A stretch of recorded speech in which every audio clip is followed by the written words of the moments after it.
नमस्कार, न्यूज 24 के prime time exclusive में आप सभी का स्वागत है। आपके साथ मैं हूं रवि ठाकुर। बात नहीं, अब रण होगा, युद्ध बड़ा भीषण होगा। यह हम इसलिए कह रहे हैं क्योंकि मसला सुलझने के बजाय और उलझ गया है। पिछले 24 घंटे में जो कुछ हुआ उसने अन्नदाताओं और सरकार के बीच का डेडलॉक और बढ़ा दिया है। सरकार कानून खत्म करने को तैयार नहीं है और किसान इससे कम पर मानने को तैयार नहीं है। सरकार ने कानूनों में बदलाव को लेकर लिखित प्रस्ताव भी दे दिया है, लेकिन यह प्रस्ताव किसानों को पसंद नहीं आया है। दिल्ली के सिंघू बॉर्डर पर किसानों की 2 घंटे तक बैठक चली। इसके बाद किसानों ने वहीं से ऐलान कर दिया कि बात नहीं, अब रण होगा, युद्ध बड़ा भीषण होगा। कृषि कानून के खिलाफ किसान 26 नवंबर से दिल्ली के अलग अलग बॉर्डर्स पर डटे हुए हैं। दिल्ली समेत हरियाणा और यूपी के कई बॉर्डर्स पर घमासान मचा हुआ है। किसान और सरकार की टक्कर में आम आदमी परेशान हो रहा है। 8 तारीख को किसानों ने भारत बंद का ऐलान कर और भारत बंद को काफी हद तक कामयाब कर सरकार को अपनी ताकत भी दिखा दी है। किसानों के आंदोलन के साथ ही दोनों देश की तमाम विपक्षी पार्टियां, जी हां, देश की जो विपक्षी पार्टियां हैं वो सड़कों पर उतर आई हैं और किसानों को मनाने की तमाम कोशिशें नाकामयाब होती हुई नजर आ रही हैं। गुरुवार को सरकार और किसानों के बीच छठे दौर की बातचीत होनी थी, लेकिन वो भी कैंसिल हो गई और अब किसानों ने अपने प्रदर्शन को और ज्यादा उग्र और तेज करने का ऐलान कर दिया है। ऐसे में पूरे देश के जहन में एक ही सवाल है कि आखिरकार किसान और सरकार के बीच चल रहे इस घमासान का अंजाम क्या होगा। यही सवाल इस वक्त सबसे बड़ा है। किसान आंदोलन से जुड़ी हुई आज की सबसे बड़ी खबर आपको बता दें, किसानों ने सुबह सरकार की तरफ से भेजे गए प्रस्तावों को सिरे से ठुकरा दिया है। किसानों ने गुरुवार को होने वाली छठे दौर की बैठक करने से भी मना कर दिया। किसान नेता तीनों कानूनों को रद्द किए जाने से कम पर मानने को तैयार नहीं है। किसान नेताओं ने साफ कर दिया है कि उनका आंदोलन और तेज और बड़ा होगा। किसान संगठनों ने 14 दिसंबर को बड़े धरने प्रदर्शन की चेतावनी भी सरकार को दे दी है। साथ ही पूरे देश में आंदोलन तेज करने का अल्टीमेटम सरकार को दिया है। किसानों ने सरकार को चेतावनी दी है कि वो एक एक कर दिल्ली की सभी सड़कों को बंद कर देंगे। इसके साथ ही 12 दिसंबर को जयपुर दिल्ली हाईवे को रोकने की बात किसान नेताओं ने आज कही है। जी हां, तो किसानों का आंदोलन और भी भीषण होने वाला है। इस बार की क्रांति ऐसी होगी जिसकी कल्पना किसी ने नहीं की होगी। यह कब होगी यह भी जान लीजिए। 12 दिसंबर और 14 दिसंबर, ये 2 तारीख याद कर लीजिए। और इस दिन किसानों का सबसे बड़ा आक्रोश, सबसे बड़ा संघर्ष, सबसे बड़ा और भीषण रण देखने को मिलेगा। सिर्फ दिल्ली के बॉर्डर पर ही नहीं बल्कि देश भर में इस बार ऐसा बंद होगा जिससे दुनिया दंग हो जाएगी। किसानों ने फिलहाल यही ऐलान किया है। किसानों की, जी हां, किसानों का सब्र का बांध टूट चुका है, इसलिए उन्होंने ऐलान कर दिया है कि अब बात नहीं, रण होगा। और सरकार ने 40 किसान नेताओं को अपना प्रस्ताव भेजा था। सरकार के प्रस्ताव पर किसान नेताओं ने पहले सिंघू बॉर्डर पर मीटिंग की और फिर अपना फैसला सरकार को सुना दिया। आइए आपको भी दिखाते हैं सरकार के प्रस्ताव पर किसान नेताओं ने अपना क्या फैसला सुनाया है। जो ड्राफ्ट भारत सरकार ने दिया था वो ड्राफ्ट हमको मान्य नहीं है। 3 बिल हैं, मेन रूप से उनके बिल वापसी नहीं होते, यह आंदोलन जब तक जारी रहेगा। हम सब ने फैसला किया है, उसको देखा है, उसको हम पूरी तरह से रद्द करते हैं। अगर सरकार द्वारा कोई प्रपोजल भेजती है तो उसके बारे में विचार करेंगे।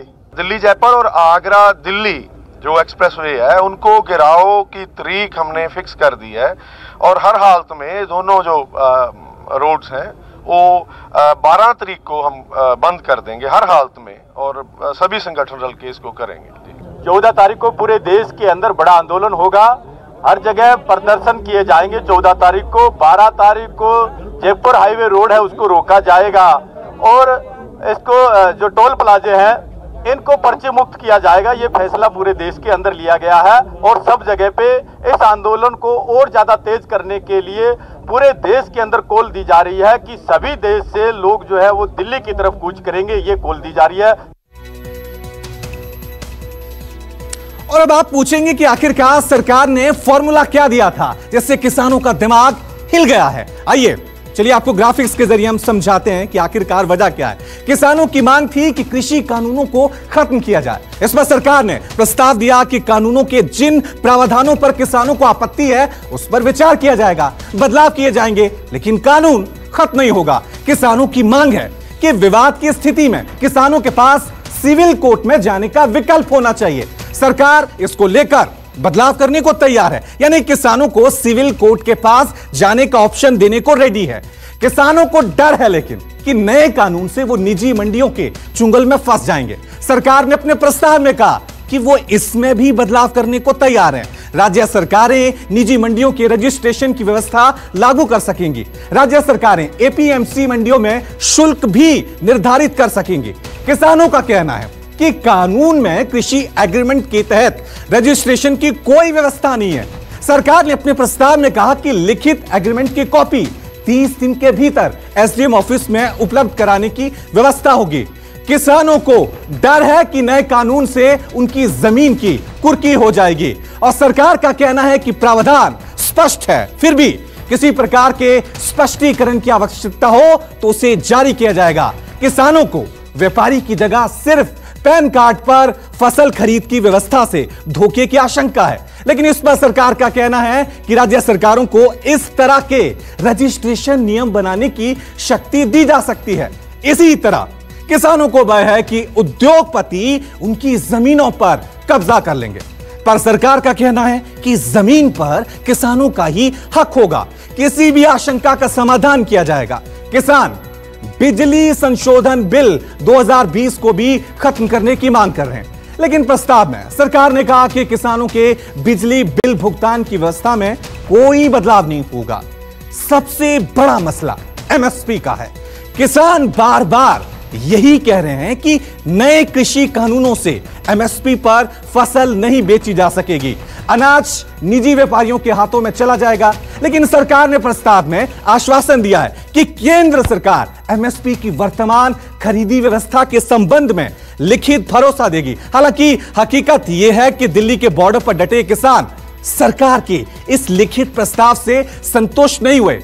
उन्होंने इसे मानने से इनकार कर दिया और इसी के साथ आंदोलन को और भी तेज करने का ऐलान कर दिया गया है।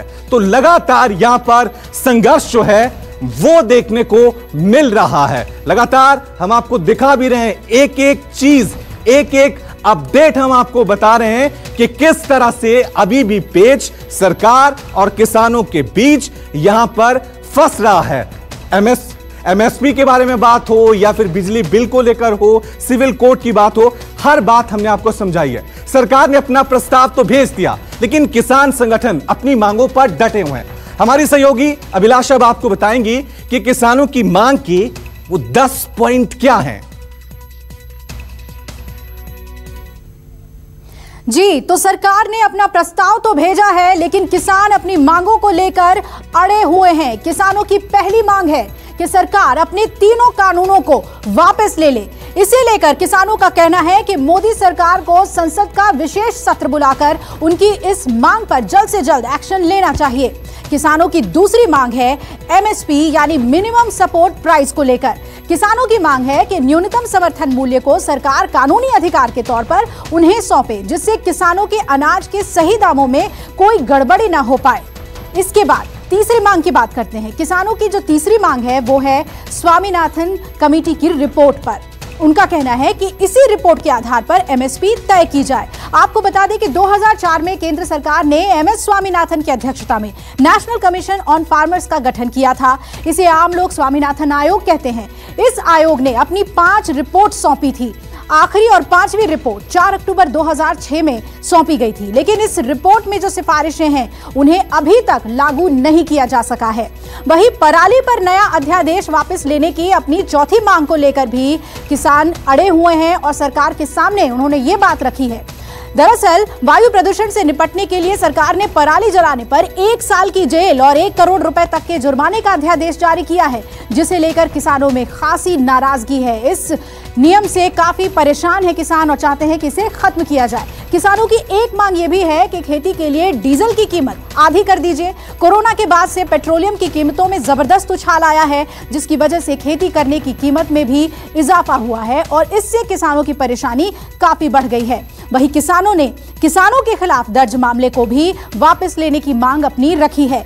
इसमें मांग ये है कि किसान भी शामिल हैं और ये कहना है कि जिन्हें पराली जलाने के आरोप में जेल भेजा गया था, इसके अलावा कई किसानों को राज्यों के बॉर्डर पर उपद्रव फैलाने के भी आरोप में गिरफ्तार किया गया था, उन्हें छोड़ा जाए। किसानों ने अपने साथियों के साथ साथ उन लोगों के खिलाफ हुए केस भी वापस लेने की मांग की है जो किसानों का साथ देने के लिए उनके साथ आंदोलन में उनके साथ जुड़े थे। किसानों ने जेल में बंद अपने समर्थकों को भी छोड़े जाने की मांग रखी है। वहीं आंदोलन को खत्म करने के लिए किसानों ने बिजली सुधार बिल 2020 को भी वापस करने की मांग की है। बिजली सुधार बिल के लागू होने से बिजली कंपनी को बिजली के दाम तय करने का अधिकार मिल गया है और इस दाम से किसानों को मिलने वाली सब्सिडी गायब होगी, यानी किसानों पर महंगी बिजली का बोझ बढ़ जाएगा। और इन सब के साथ किसानों ने कॉन्ट्रैक्ट फार्मिंग की इजाजत ना दिए जाने की भी मांग सरकार के सामने रखी है। तो सरकार किसानों को मनाने और समझाने की पुरजोर कोशिश कर रही है। कृषि कानून के खिलाफ सड़क पर उतरे किसानों को समझाने के लिए आज सरकार ने प्रेस कॉन्फ्रेंस भी की। सूचना प्रसारण मंत्री प्रकाश जावड़ेकर ने सरकार का पक्ष रखकर किसानों को बातचीत की टेबल पर मुद्दा सुलझाने का प्रस्ताव रखा।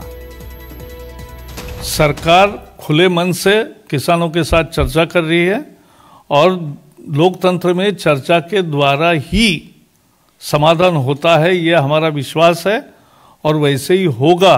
40 साल से मैं किसान आंदोलन का एक अध्ययन करने वाला कार्यकर्ता रहा हूँ, किसान आंदोलन में शरीक हुआ हूँ, तो उसमें मैंने हमेशा देखा है एपीएमसी के चुंगल से हमें मुक्ति मिले, यही तो देश के किसानों की मांग थी। और एपीएमसी भी रहेगी, ये जो कानून है उसमें एपीएमसी भी रहेगी, एमएसपी भी रहेगा, सरकारी खरीद जो होती है वो भी रहेगी, और लेकिन दूसरी भी एक विंडो अपॉर्चुनिटी की किसान के लिए मिलेगी, जहां ज्यादा दाम मिलेगा वहां वो बेचेंगे। नमस्कार, मैं हूं मानक गुप्ता। अगर आपको हमारा ये वीडियो पसंद आया हो तो इसे लाइक और शेयर जरूर करें और हाँ, हमें सब्सक्राइब और फॉलो करना ना भूलें ताकि आप देश और दुनिया की कोई खबर मिस ना करें।